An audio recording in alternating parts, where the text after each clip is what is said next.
Hi everyone, I'm Carissa Wiley here at Scrapbook.com, and today we're going to take a look at some common accessories and tools to use in conjunction with your manual die cut machines. Now, some of these accessories are included when you purchase the machine, and some of them are sold separately. These accessories will provide the means to achieve different looks and techniques with your die cutting machine, make your space look pretty, or just make your job a little bit easier. Today we're going to take a look at a couple of die cut machines and the accessories that come along with the machine. Let's take a look at the Spellbinders Platinum 6 first and the accessories that are included along with that bundle. In the bundle, you're going to find your cutting platform. Remember we talked about sandwiches?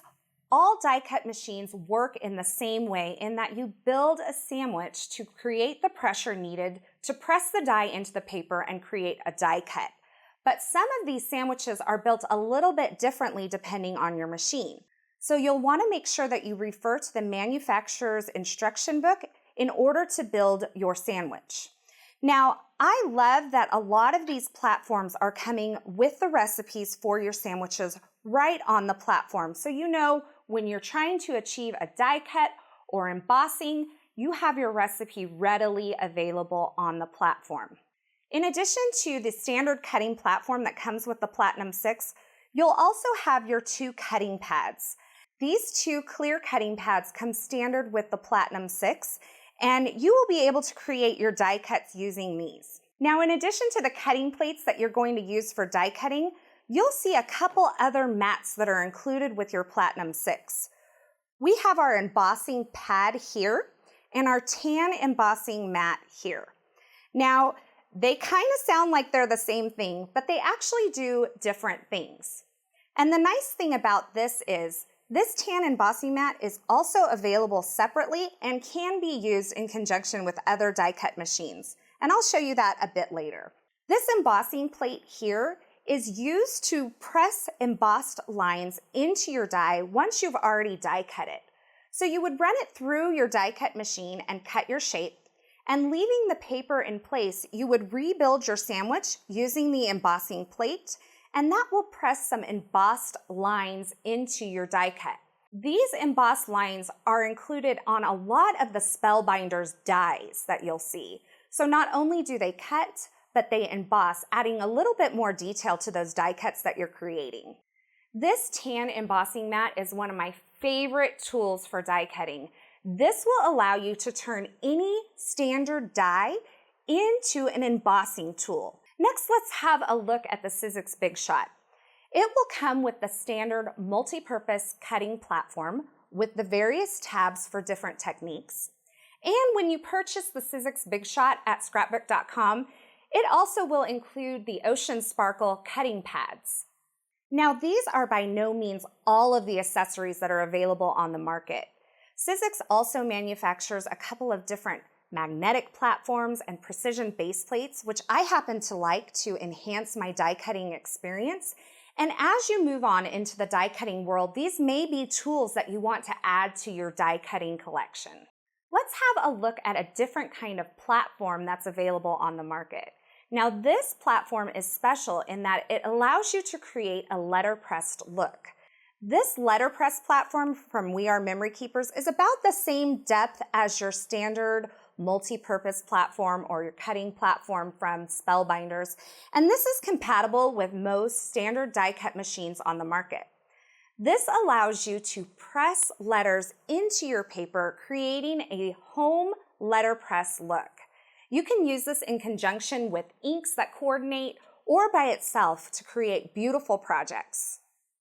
So in addition to various cutting pads and platforms, there are also several smaller tools available on the market that make your die cutting a whole lot easier.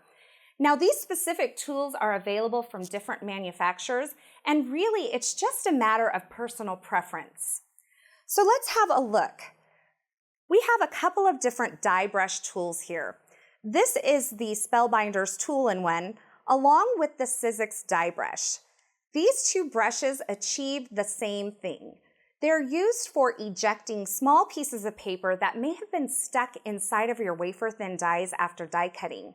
It can be a real pain to sit there and try to poke those out individually.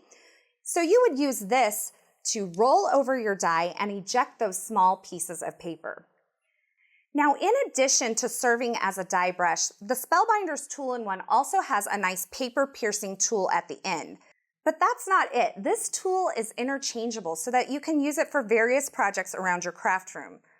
To take it out and replace the end, you're simply going to retract back on this end here, and that allows you to then pull this paper piercer piece out. You can then replace it with some of the other tools available to go along with this tool-in-one. I have a few of those here. There are quilling tools, stylus tools, foam applicators, and even brayers that you can insert into this end, making this a multi-purpose tool. So let's go ahead and replace this end with my brayer. Once again, just as I did to take out the paper piercer, I'm going to retract back on the end of this tool and insert the brayer. When I release that end, it's going to lock this tool into place, and then I can use it to add some ink to a stamp or even a die. Now, in addition, this tool-in-one opens up so that you have a place to store your extra accessories when not in use. So you don't really want to leave that paper piercer out on your surface, at least I don't, because it's bound to end up in my finger. So I'm just going to slide it in there and keep it safe while I'm using my other tools. Now, Sizzix makes some of these same tools that will do the same job. They're just in a little bit different form. There are some tweezers as well as a paper piercer. Now, someone might ask, why on earth would you use tweezers in crafting? These are actually one of my most used tools. I use these to pick up small and intricate die cuts and place them onto my project so that I can really get my fingers out of the way and see where I'm placing my die cut, making sure I have it in the perfect position. So helpful tools aren't just limited to paper piercers and die brushes. You can also purchase a Sizzix Sandwich recipe guide here at Scrapbook.com. This will keep all of your recipes handy for all of the different tools and techniques that you might want to achieve with your Sizzix Big Shot. Now, after we've created our big mess for the day, we have to clean up. I know nobody likes it, including myself, but there are tools that can make this job a little bit better and keep your craft space looking pretty. Spellbinders has created this adorable die pickup. Now, it doesn't look like much, maybe a cute accessory for your craft room, but this can actually be very helpful in cleaning up. A lot of times when I'm crafting, I'll end up with scraps of papers and tiny dies scattered all over my work surface. And sometimes finding those tiny dies can be a little bit tricky. With something like this, all you have to do is run it over your surface, and it's going to find those dies for you. I've even been known to use this in my trash can after throwing away some really small dies. Now, in addition to the Spellbinders die pickup tool, there's also the roll-away tool. Now, you can see it's got a lot of stuff on it. I use this to clean up my work surface after I have those small little backers to foam adhesive, or maybe I've spilled some glitter or embossing powder. This tool is great to run over your surface and pick up all those small and tiny powders and pieces that end up all over the place. The great thing about this tool is that it is reusable. Simply clean it off and allow it to dry, and you're ready to go again. Some of the most popular accessories that go along with die cutting machines are coordinating stamp and die sets and embossing folders. I'm going to show you both of these in action, and you're going to get a great idea of how these can enhance your crafting projects. Okay, so now that we've taken a look at some of the accessories that are available, let's put some of those into action and create a project. I'm going to show you how to use coordinating stamps and dies to create some beautiful projects, and we're also going to create a faux letterpress technique using an embossing folder. So let's get started by simple embossing with an embossing folder. I'm going to go ahead and move these projects out of the way, and we'll bring in our Spellbinders Platinum 6 die cutting machine.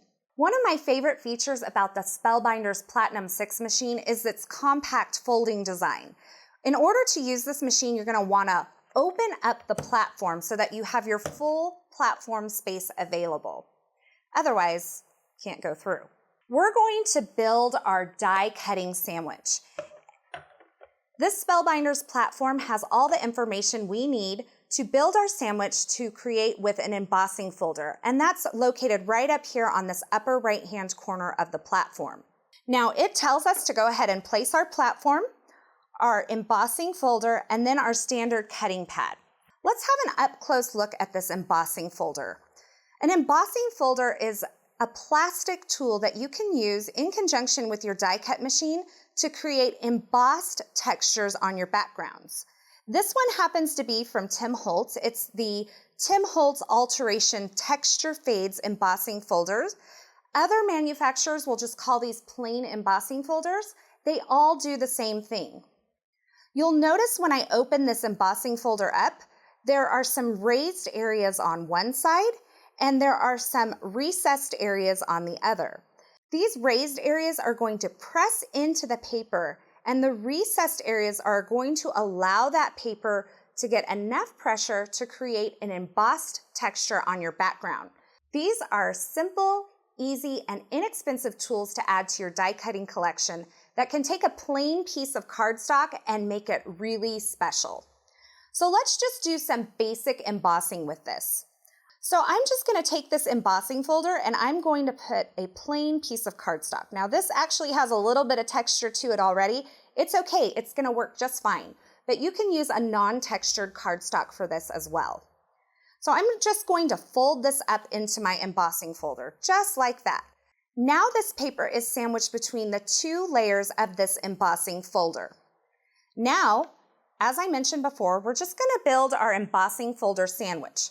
We have our platform, we have our embossing folder with the cardstock, and we're going to finish off our sandwich with the standard cutting pad.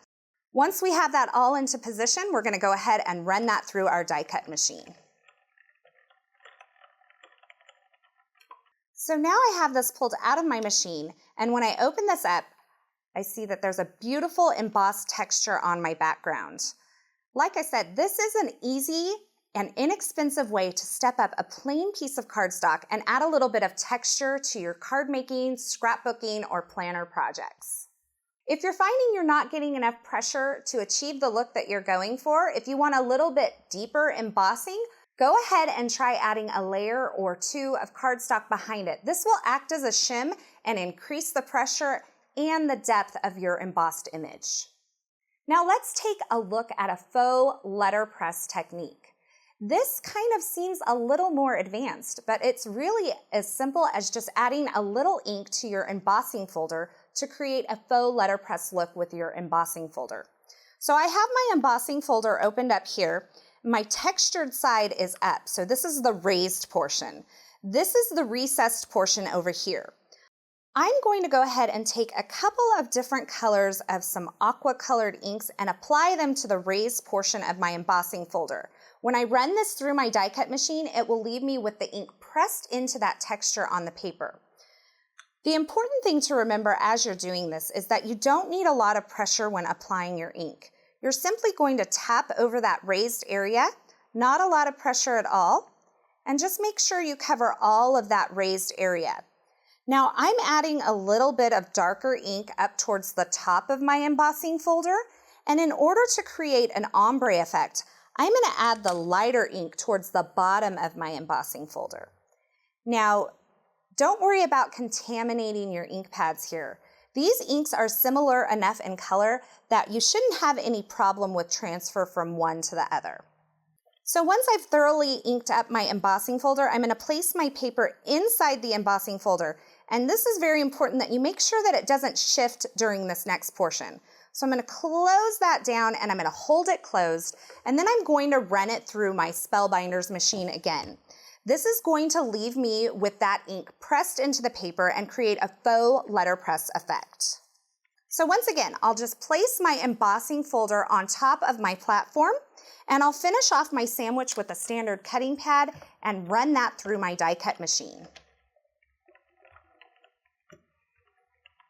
This is a really fun effect to add to cards, scrapbook pages, small tags, or accents in your planner. Don't worry about staining your embossing folder. Some of the ink may stain, but if you wipe this off and clean it thoroughly, you won't have any transfer of ink to your next project. And that staining won't make any difference for your future projects. We're going to go ahead and use this piece on our project today. And next I want to show you how to use stamps with their coordinating dies. We'll combine all of these things together to make an adorable celebration card. Here I have an example of a stamp set with its coordinating die set. These are sold separately. These are made by Neat and Tangled, and they're one of my favorite stamp and die combinations on the market. The great thing about sets like these is that they can be used individually or together to give you a lot of different looks using the same tools. So in order to make a little room for my stamping here, I'm just going to go ahead and fold up my Platinum 6 while I'm not using it. Now I can take my stamp and remove it from the backer sheet.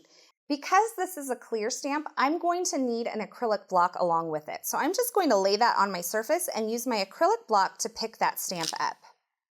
Now I'm going to do a little two-tone stamping. Just like I did with the embossing folder, I'm going to use 2 different colors of aqua inks to create an ombre effect. I can either create this ombre effect on a horizontal pattern or a vertical pattern.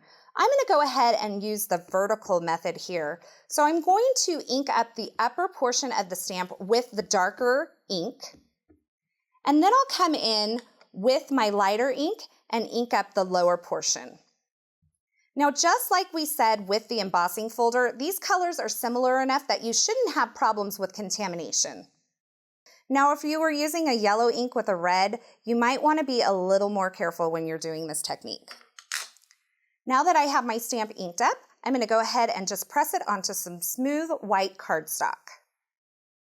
I'm going to make sure I get nice firm pressure. This mat from Spellbinders here has this nice foam surface. It has a little bit of give, so that will help you achieve better stamped images. And there we have our stamped image.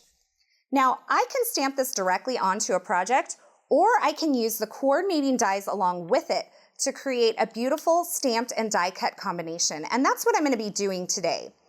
These stamps and dies are very easy to line up. Now, in addition to this nice big shadow die that fits around the stamped image, you also have the detail layer. So these can be combined die on die, stamp on die to create a whole bunch of different combinations for your projects. Once you get this stamped, you're going to go ahead and align your die over the top of the image and run it through your die cut machine using your standard wafer-thin die sandwich recipe. So let's go ahead and do that. I closed up my Platinum 6 to save space while I was stamping, but we're going to go ahead and open that up again. So we're going to place our platform onto the machine. We'll place our bottom cutting pad. Then we're going to place our paper, our stamped image, and we're going to line that die up. And once we have that die aligned, we're going to go ahead and put our top cutting plate on, being careful not to shift that die. Now, if you're finding you're having a hard time keeping that die in place when placing your second cutting pad on top, you can use some low-tack tape or some washi tape that you've kind of deactivated on the back of your hand to take away a little bit of that stick and keep that die in place as you're running it through your die cut machine. Another tip is that when you're aligning these dies, it's a good thing to get your head right down over the die so that you can see exactly where it's positioned, and you'll have a great die cut every time. I'm going to place my second cutting pad on top, and I'm going to go ahead and run it through my machine. Now I have a beautiful stamped and die cut image for use on the front of my card. In addition to embossing with your embossing folders, you can also emboss with any of your wafer-thin dies. You'll just need this special little tan mat that I said was one of my favorite tools in my stash. This allows for a lot more flexibility with my dies that I already own. So in order to do this, I'm going to build my Emboss a Cut shape sandwich here. So it starts off with a platform on the bottom. And you want to make sure that your blade is never going into your platform. This is not a cutting surface. So I am going to place my die blade side up onto my platform. I'm going to add my paper over the top. I'm then going to add my tan mat. Now this tan mat takes away some of the resistance that you'll get with a standard cutting plate. It's going to allow a little more give, and instead of cutting the paper, the die is then going to press into the paper and create a debossed or embossed image, depending on what side you use. To finish off this project, we need our embossing plate, so we'll place that right over the top, and then we can run it through our die cut machine. That creaking and cracking, that's a normal sound. And you can see the beautiful debossed effect that I got here. If I flip it over, I can also use the embossed side. It just depends on personal preference. While I have my embossing machine out, I'll go ahead and die cut a few more pieces that we'll use in our project today, and then we can go ahead and start putting our project together. This mini envelope die from Hero Arts is awesome because you can use it with any of your 6x6 pattern papers. I'm going to go ahead and complete my die cutting sandwich here by adding my second cutting plate along the top and running it through my Spellbinders Platinum 6 machine. So like a lot of the envelope treat bag dies I've already used, this will score your lines into the paper as well when you're running it through the die cut machine. So in addition to cutting my envelope, I've also cut a few more pieces using that same die set. So this is what the detail layer looks like. And then of course we used the shadow layer earlier to cut out our stamped image, but you can also use that in conjunction with the detail layer to create a beautiful layered effect of dies. And that's what we're going to be doing on our project today. So I'm going to take this and I'm going to layer up several of these black die cuts to create a really dimensional embellishment for the front of our card. In order to do that, I'm just going to use a little bit of liquid glue to adhere those together. I don't want to get any glue on my project, so I'm going to move that out of the way. And I'll just add some liquid glue. You'll notice that I'm adding it to the front of my die cut. You wouldn't normally do this, but because I'm going to stack and layer a second die cut on top of it, that's why I'm putting it on the front. So you can just make sure that those line up. And I like using liquid glue because once again, it gives me a little time to make sure that I get my dies perfectly lined up where I want them. And then I'll repeat this process until I have about 4 to 6 different die cuts on top of each other. I'm left with this really dimensional layered die cut. It almost looks like a chipboard or pre-made embellishment for the front of my card. So I'm going to finish this off by adding this on top of the ones that I already have stacked, and then we'll have a beautiful embellishment for the front of our envelope. I just wanted to show you the various ways that you can use these stamp and die combos together and by themselves.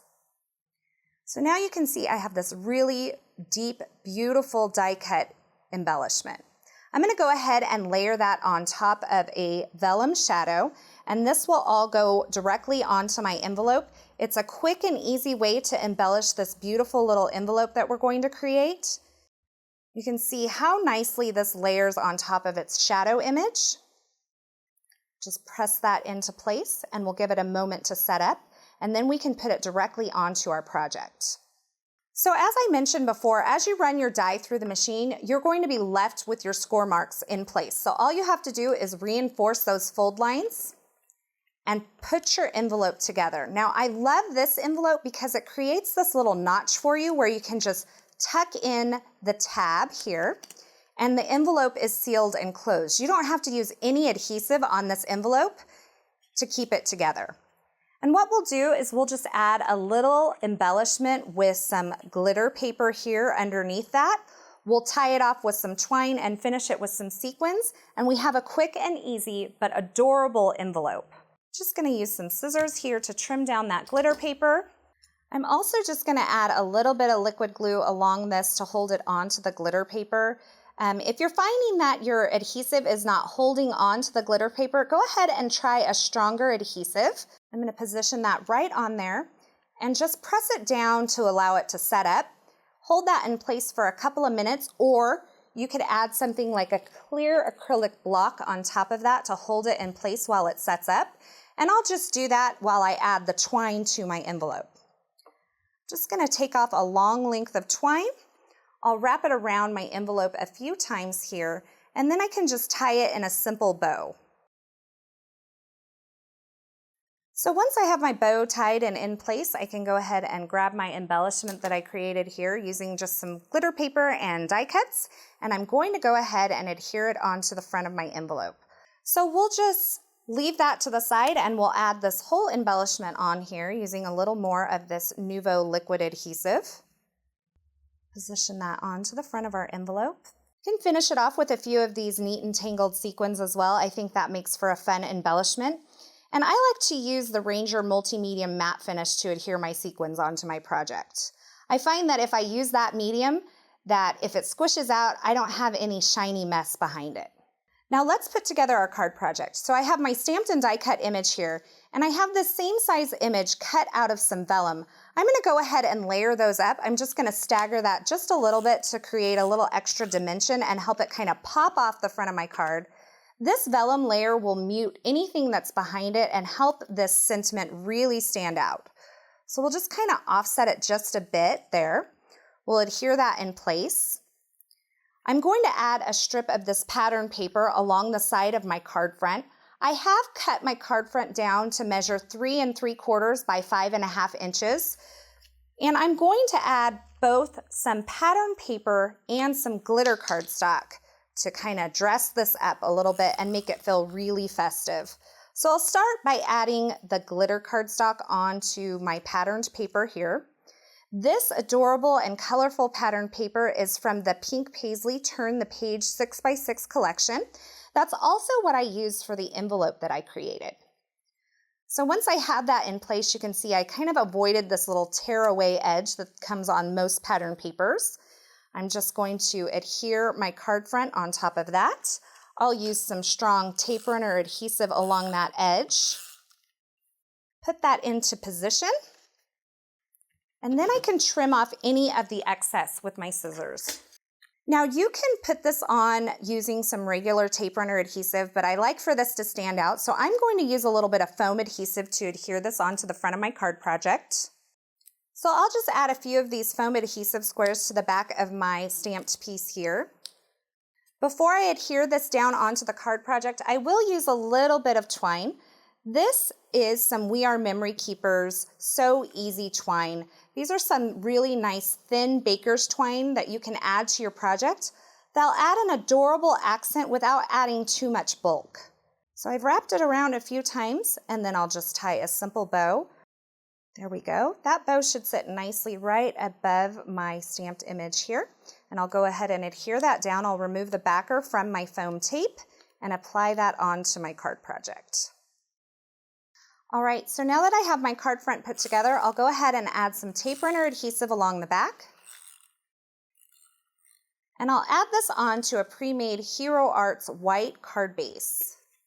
And I like to line these up by just kind of stacking them on my work surface, allowing those edges to kind of line up down here. And then I can press that into place, leaving just a little bit of the white showing over here. And I'll finish off my card project by adding just a few sequins. I'm going to add some small drops of this multi-medium in the matte finish. So a few little drops here and there where I want my sequins. And I can just grab some of these sequins from Neat and Tangled in various sizes and adhere them to my card project. And there we have our completed project, perfect for any celebration. And we've used our embossing folders, our stamps, and our dies to create various looks and textures on this card. Thanks for joining me today. I hope you enjoyed this look at some of the most popular accessories that we can use to enhance our die cutting experience.